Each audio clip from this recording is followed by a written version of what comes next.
kuncinya adalah dari tadi tuh Kak Azam ini sangat-sangat kritis. Iya nggak sih? Betul. Menerima informasi, bahkan alam itu bisa dinilai, bisa dikulik secara kritis. Apalagi zaman sekarang nggak cuma alam, juga ada media sosial yang kita harus bernalar kritis. Betul sekali, tapi tentunya sekali lagi itu juga harus hati-hati nih. Karena kan kita bisa mendapatkan informasi dari berbagai sumber, ya kan? Tapi kadang-kadang kita belum tahu apakah kebenaran informasi ini sudah betul atau tidak. Untuk itu kita harus menginformasikan dulu, kita harus cari tahu dulu supaya kita tidak terjebak dengan yang namanya hoax. Nah, kebenaran versus hoax gitu ya. Nah. Coba kita lihat videonya nih.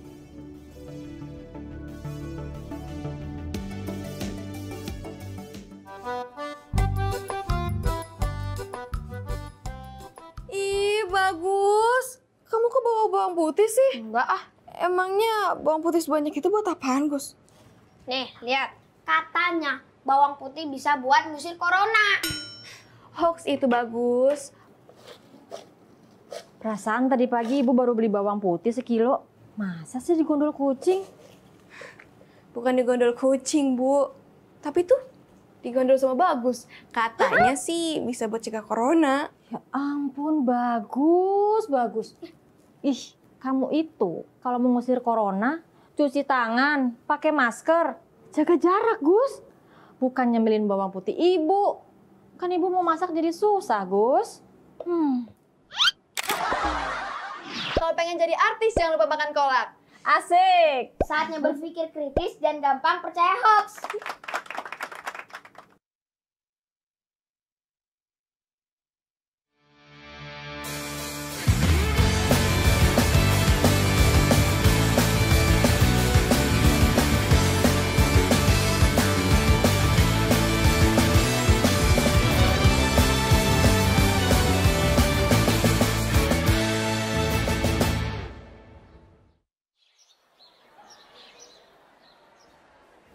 Belakangan ini ada rumor aneh di sekolah. Ada sebuah multivitamin yang bisa membuat orang yang meminumnya menjadi lebih cerdas dan bisa mendapat nilai bagus di ujian. Beberapa siswa mulai mencari multivitamin itu. Sesuai hukum permintaan versus penawaran, harganya meningkat dengan tidak wajar. Bahkan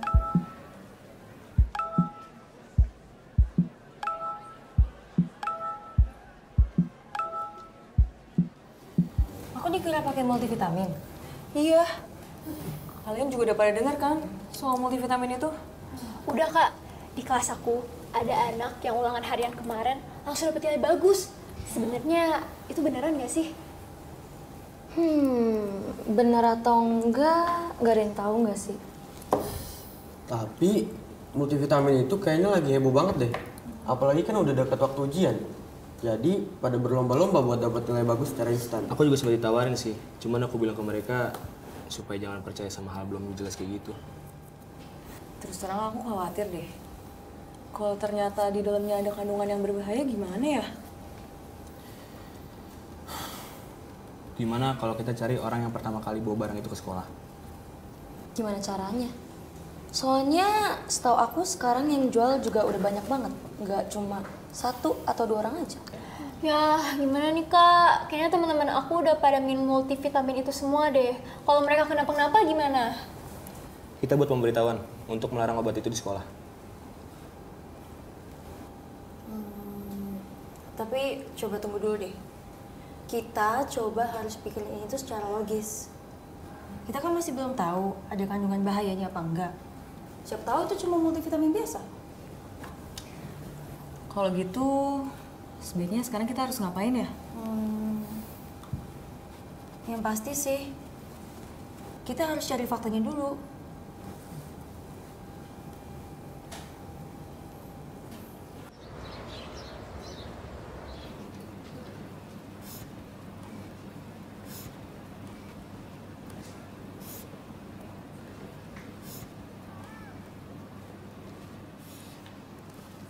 Tumben tuh anak.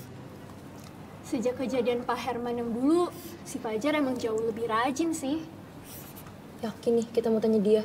Yakin lah, pasti dia udah minum multivitamin itu. Ingat ya guys, kita harus cari faktanya dulu.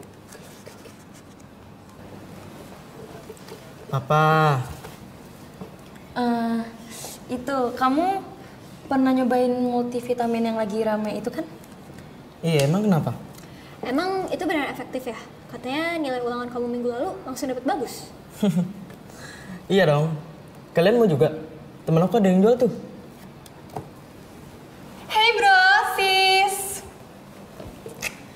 Kenapa? Kalian mau beli vitamin juga? Sebelum beli, mau tahu dulu dong. Itu isinya apaan sih? Kalian pasti curiga ya, jangan-jangan ini barang terlarang. Enggak dong. Lihat nih. Ini vitamin memang nggak terlalu terkenal, tapi bahannya aman kok. Aman. Polifenol, sari madu, Kolagen. Kolagen kan untuk ngencengin kulit. Emang ada hubungannya biar bikin otak jadi pintar? Kak, aku juga udah cari tahu tentang polifenol. Ternyata itu senyawa dari tumbuhan yang berperan sebagai antioksidan, mencegah kerusakan sel tubuh akibat radikal bebas, dan meningkatkan sistem kekebalan. manfaatnya sih bagus buat kesehatan, tapi gak ada hubungannya buat jadi pintar. Iya, madu juga punya efek yang bagus buat ningkatin daya tahan tubuh kita. Oke, jadi sekarang semuanya udah jelas. Sebenarnya multivitamin itu adalah vitamin untuk jaga daya tahan tubuh dan juga buat mengencangkan kulit. Betul gak? Betul. Oh, jadi berita kalau minum multivitamin itu bisa dapat nilai bagus cuma hoax doang? Wah, berarti kita harus beritahu seluruh sekolah nih. Tapi gimana caranya? Oke, karena bentar lagi kita akan masuk musim ujian. Aku ada ide.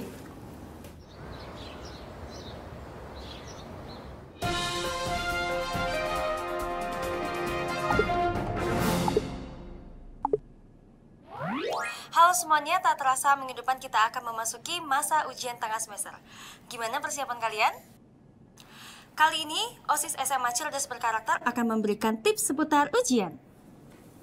Tapi sebelum itu, saya rasa banyak dari kalian yang sudah mendengar tentang multivitamin. Karena vitamin ini sedang banyak beredar di antara para siswa, terus terang kami penasaran. Maka, para OSIS sempat melakukan penelitian mengenai vitamin tersebut. Kandungan yang ada di dalamnya adalah polifenol, madu, dan juga kolagen. Bahan-bahan ini berfungsi untuk menjaga daya tahan tubuh dan membuat kulit menjadi kencang. Sebuah vitamin yang sangat baik untuk dikonsumsi, tapi tidak akan memberikan efek apapun terhadap nilai ujian.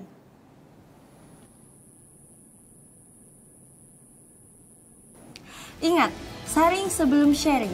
Tidak ada obat yang secara ajaib bisa memberikan nilai bagus untuk ujian. Semua tergantung dari usaha kalian. Semangat ujiannya! Buktikanlah kemampuan dirimu.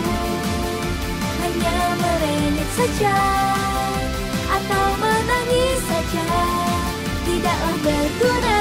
Buang masa lalu, teruslah maju. Disinilah panggungmu, lompatlah di sini. Wow, wow.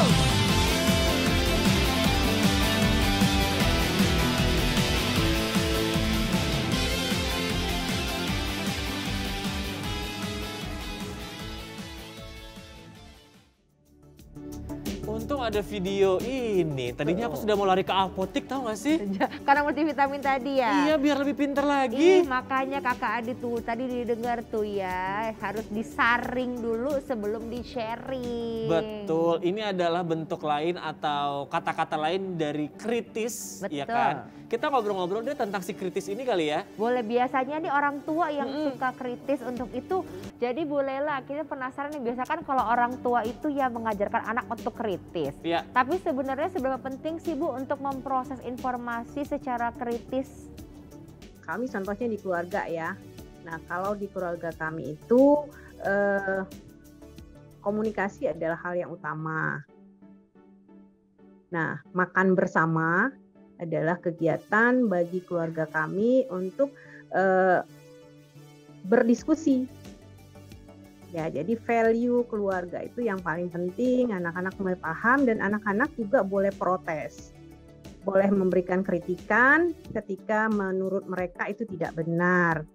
Nah, anak-anak juga diberikan kebebasan untuk mengemukakan pendapatnya.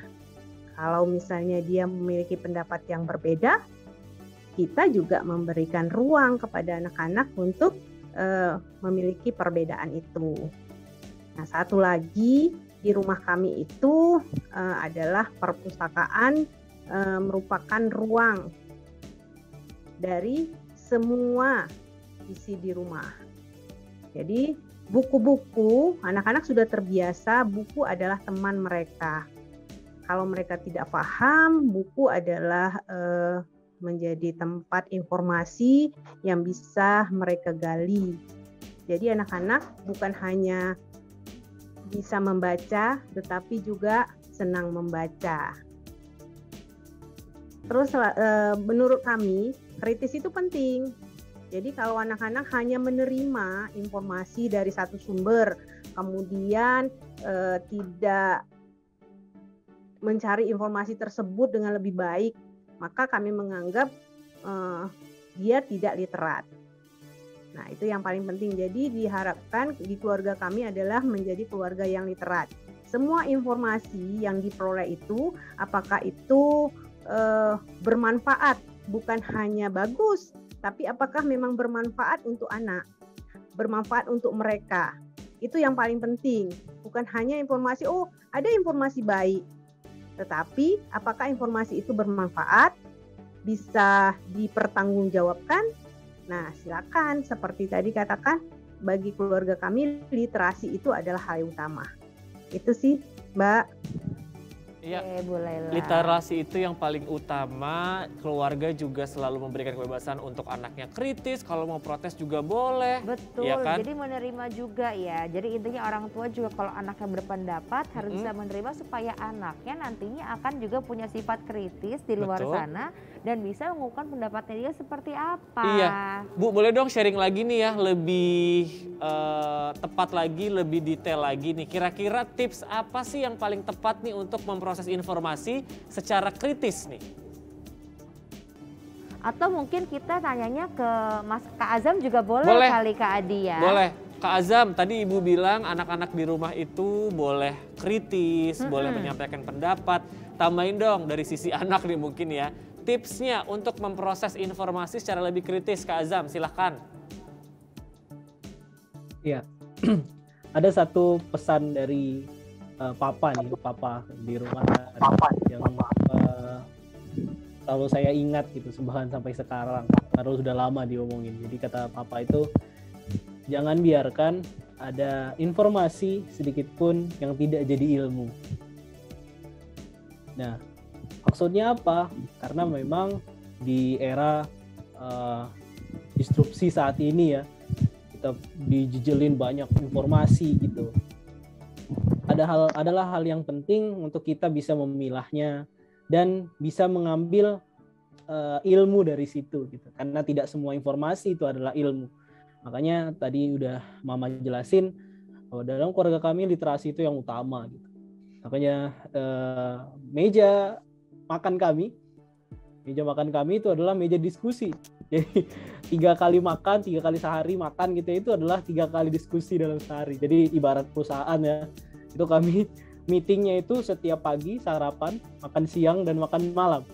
Dan itu ngebahasnya informasi yang ya banyak ya, apa tren sekarang, berita-berita sekarang, dan itu kami diskusikan.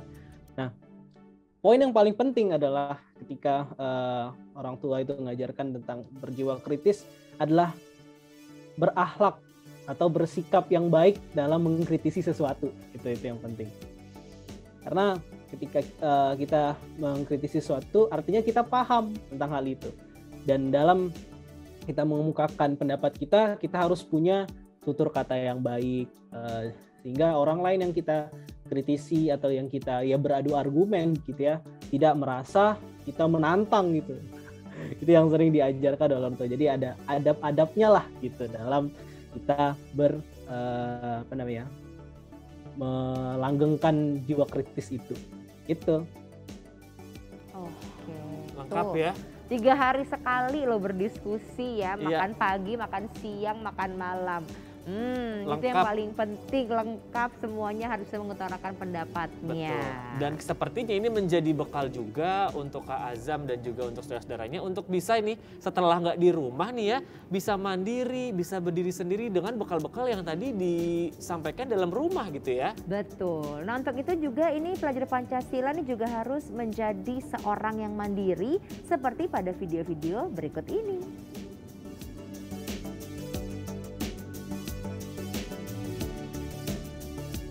Nah, bagaimana Anda memimpin perusahaan yang besar di usia yang muda?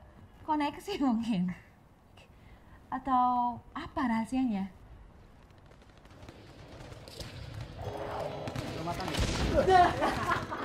Gue belajar dulu ya, besok ujian fisika. Ya, begini nih, anak pintar teladan. Carmuk sama Bu Guru ya? Lanjut main dong. Duluan ya, dia pengen banget. Dia rugi. Apaan tuh? Kursus online. Pelajaran dari dosen cukup kali.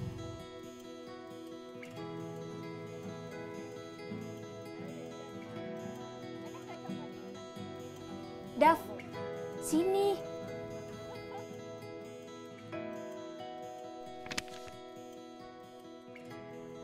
Dari dulu, saya selalu belajar sendiri sebanyak mungkin.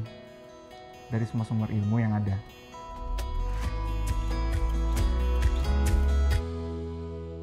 Di era modern seperti ini, keenam nilai karakter profil pelajar Pancasila akan menjadi pilar inti dalam proses pembelajaran. Nah, teman-teman, salah satu nilai profil pelajar Pancasila adalah mandiri. Mungkin nilai karakter mandiri ini sudah sering diajarkan oleh orang tua kita sejak dini ya, makanya hal ini cukup mudah untuk kita terapkan. Andi, aku pulang dulu ya. Ini sudah jadwalnya aku kursus. Ya, kan lagi seru. Kamu mah belajar melulu. Bukan gitu. Kamu gak inget kata Pak Guru? Sebagai pelajar Pancasila, kita harus mandiri. Makanya, aku pengen terus mengembangkan kemampuan aku. Profil pelajar Pancasila yang mandiri adalah akan selalu bertanggung jawab atas proses dan hasil dari usahanya. Ia tidak akan bosan untuk menggali potensi dan kemampuannya, menyadari kekurangan dan emosinya, sehingga mampu menempatkan diri sesuai dengan perubahan atau perkembangan yang terjadi. Dalam mencapai tujuan, profil pelajar Pancasila yang mandiri juga dapat mengatur pikiran, perasaan, dan perilakunya. Misalnya, untuk keberhasilan belajar. Terbentuknya nilai karakter mandiri ditunjang dari kebiasaan yang sudah tertanam sedari dini, sehingga akan membantu kita untuk menjadi manusia yang penuh tanggung jawab dan penuh keyakinan diri. Nah, teman-teman, menerapkan nilai mandiri dalam kehidupan sehari-hari itu penting karena akan melatih kita untuk siap menghadapi segala macam situasi. Kita latih terus nilai kemandirian kita ya, tidak sulit kok.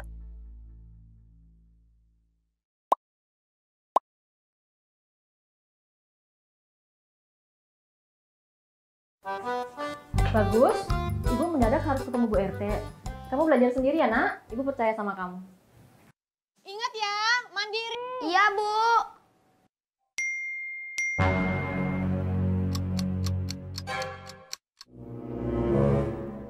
Ingat ya, Gus, belajar. Harus mandiri, jangan diawasi terus. Terus, tembak. Nah, tembak lagi, tembak. Wih, kumpul. Hati-hati. Tembak lagi, tembak. Ayo. Ibu!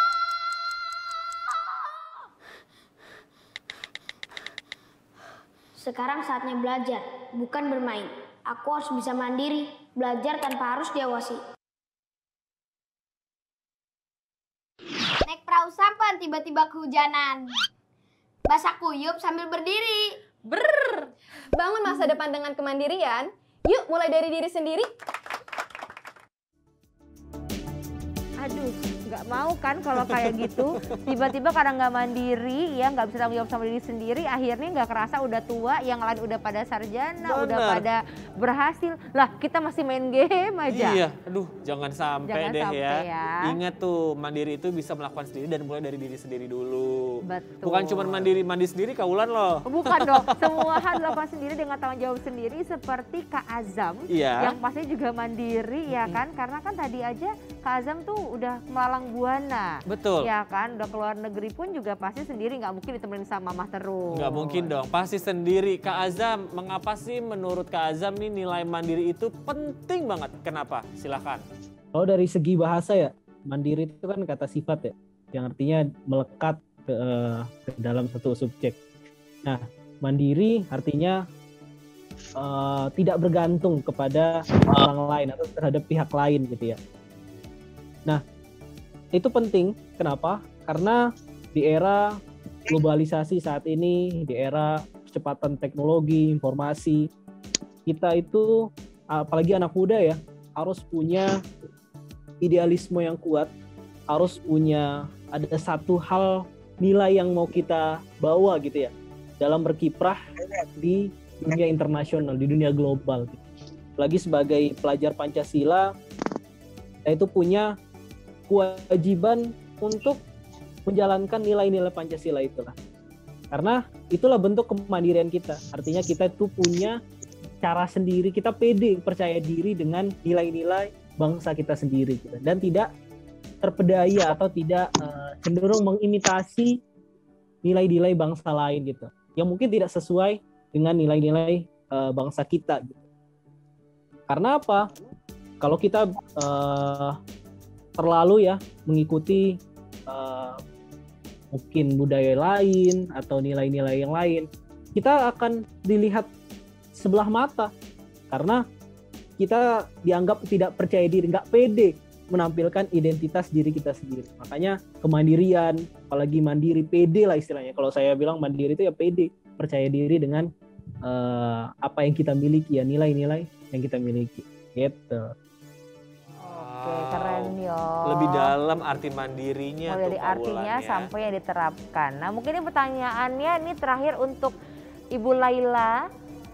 Ibu, menurut Ibu Laila sendiri ini bagaimana sih peran penting dari orang tua sendiri untuk mewujudkan profil pelajar Pancasila dalam keluarga, Bu? Secara keseluruhan, silakan Bu. Kalau menurut saya beserta keluarga, profil pelajar Pancasila itu adalah sesuatu yang penting untuk menjadi karakter dari masing-masing anak di dalam dirinya sendiri, di keluarganya, di masyarakatnya.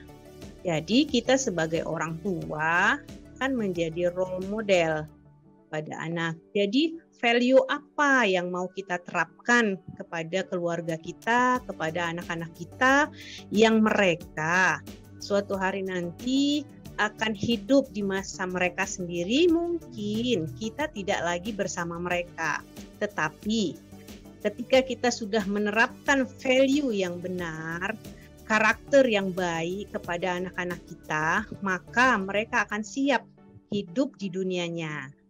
Kalau seandainya kita katakan anak-anak itu bukanlah milik zaman saat ini, tapi mereka milik masa depan.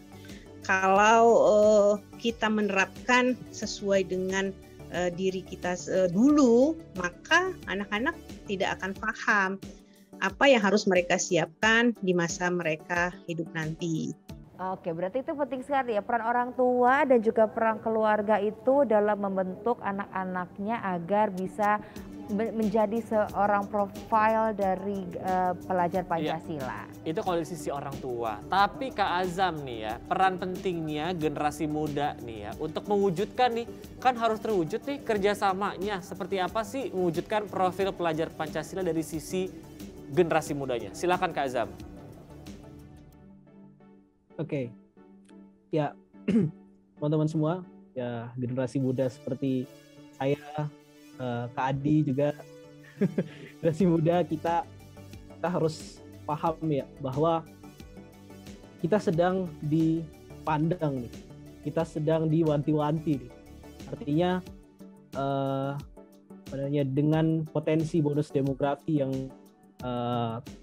menguntungkan kita akan menjadi sasaran atau aktor utama dalam periode Indonesia ini. Tahun 2045 Indonesia akan dikuasai 70% anak muda usia produktif akan menguasai Indonesia. Artinya apa? Kita harus kembali lagi seperti yang saya bilang tadi, menonjolkan kembali nilai-nilai luhur bangsa. Yaitu apa? Ya Pancasila sebagai dasar negara kita.